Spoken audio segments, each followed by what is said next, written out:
ini mengapa Nabi Ayub menolak berdoa untuk kesembuhan dirinya. Kisah ini ditulis oleh Miftah Yusuf Pati Minggu 28 Agustus 2022 pukul 14.53 waktu Indonesia Barat.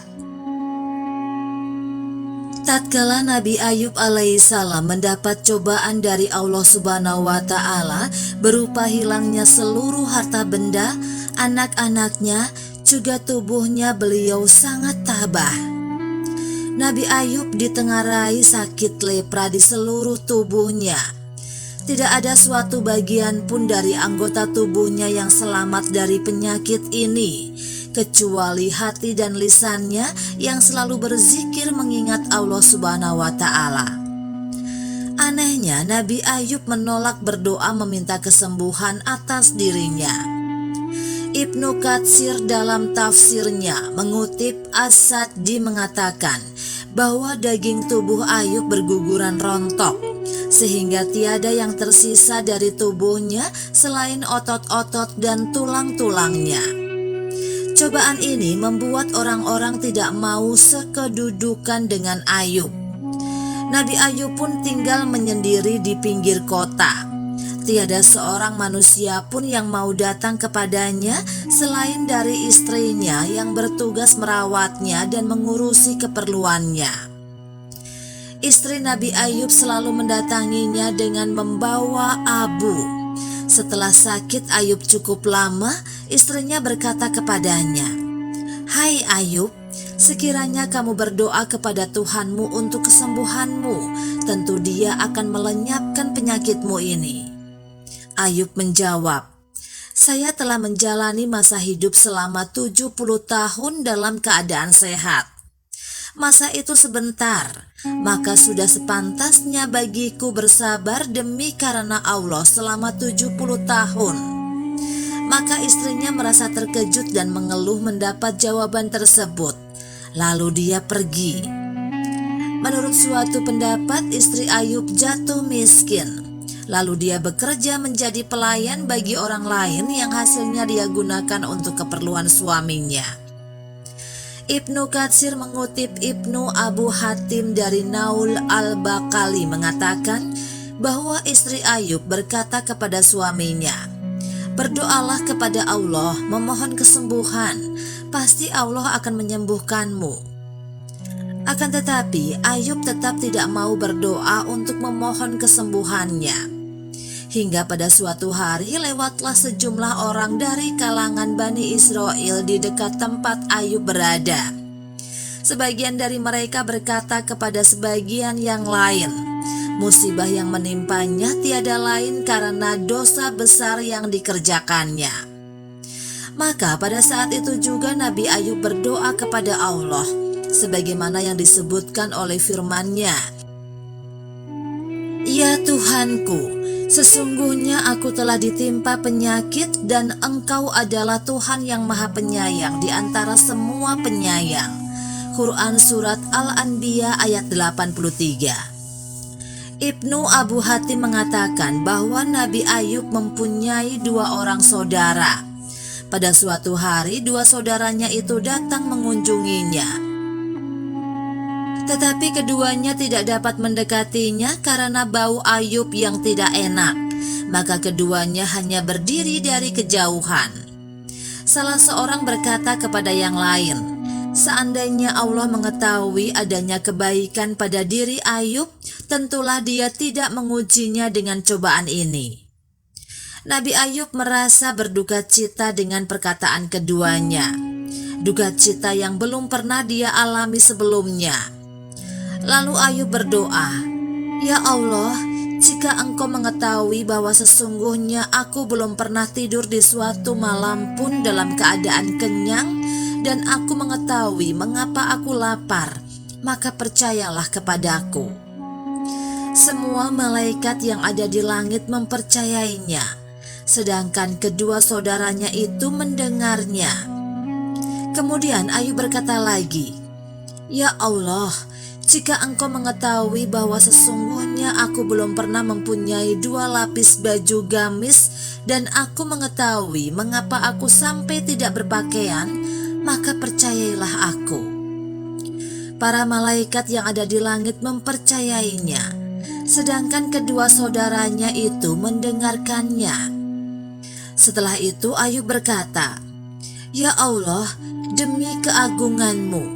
Lalu Ayub menyungkur bersujud seraya berkata, "Demi keagungan-Mu, aku tidak akan mengangkat kepalaku selama Engkau belum menyembuhkan diriku dari penyakit ini." Iblis menggoda istri Ayub. Istri Nabi Ayub membuat roti untuk suatu keluarga yang mempunyai seorang anak kecil. Saat roti telah masak, anak mereka masih tidur. Sedangkan mereka tidak mau mengganggu tidur anak mereka, karenanya mereka memberikan roti itu kepada istri Ayub. Istri Ayub membawa roti itu pulang ke rumah, tetapi Ayub merasa heran dengan kedatangannya yang begitu cepat. Lalu dia bertanya, "Mengapa engkau begitu cepat pulang? Apakah yang engkau alami hari ini?" Si istri menceritakan apa yang telah dialaminya. Ayub berkata, "Barangkali anak kecil itu telah bangun dari tidurnya, lalu meminta roti kepada orang tuanya dan mereka tidak menemukannya, sehingga anak kecil itu terus-menerus menangis meminta roti kepada orang tuanya. Sekarang kembalilah ke rumah itu dan bawalah kembali roti ini." Dia kembali dan ketika sampai di tangga rumah mereka, tiba-tiba ada seekor kambing milik mereka menyeruduknya. Maka dia mengeluarkan kata cacian, "Celakalah si Ayub yang keliru itu."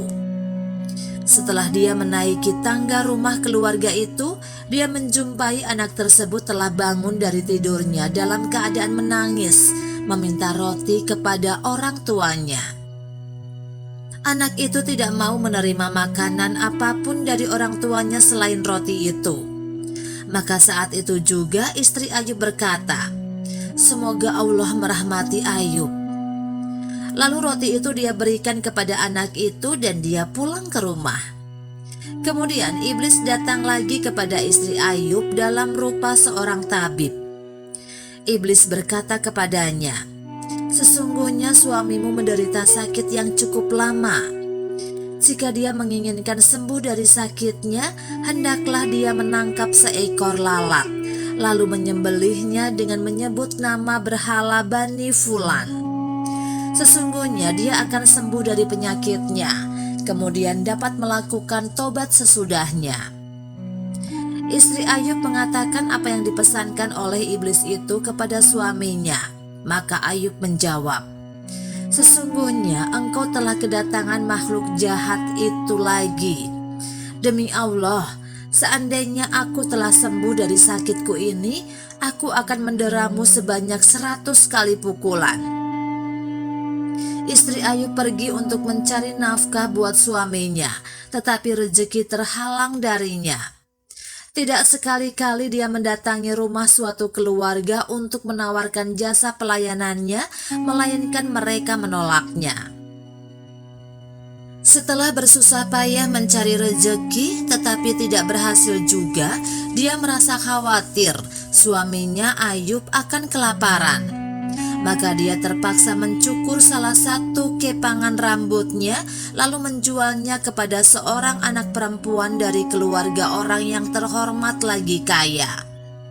Maka mereka memberikan imbalan kepadanya berupa makanan yang baik-baik lagi berjumlah banyak.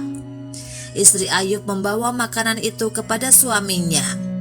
Ketika Ayub melihat makanan itu, dia merasa curiga, lalu bertanya kepada istrinya, "Dari manakah kamu dapatkan makanan ini?" Dia menjawab, "Saya bekerja kepada orang lain dan mereka memberikan makanan ini sebagai imbalannya." Lalu Ayub mau memakannya. Pada keesokan harinya istri Ayub keluar lagi untuk mencari pekerjaan, tetapi dia tidak menemukannya, hingga terpaksa memotong lagi kepangan rambutnya yang masih tersisa, lalu menjualnya kepada anak perempuan yang sama. Keluarga anak itu memberinya makanan sebagai pembayarannya, sama dengan makanan yang kemarin. istri Ayub membawa makanan kepada suaminya, maka Ayub bertanya, "Demi Allah, aku tidak mau memakannya sebelum aku ketahui dari manakah makanan ini didapat." Maka istri Ayub membuka kerudung yang menutupi kepalanya. Ketika Ayub melihat rambut istrinya dicukur, dia sangat terpukul dan merasa sedih yang amat sangat. Maka pada saat itu juga Ayub berdoa kepada Allah Subhanahu wa Ta'ala, seperti yang disebutkan oleh firman-Nya, "Ya Tuhanku, sesungguhnya aku telah ditimpa penyakit dan Engkau adalah Tuhan yang Maha Penyayang di antara semua penyayang.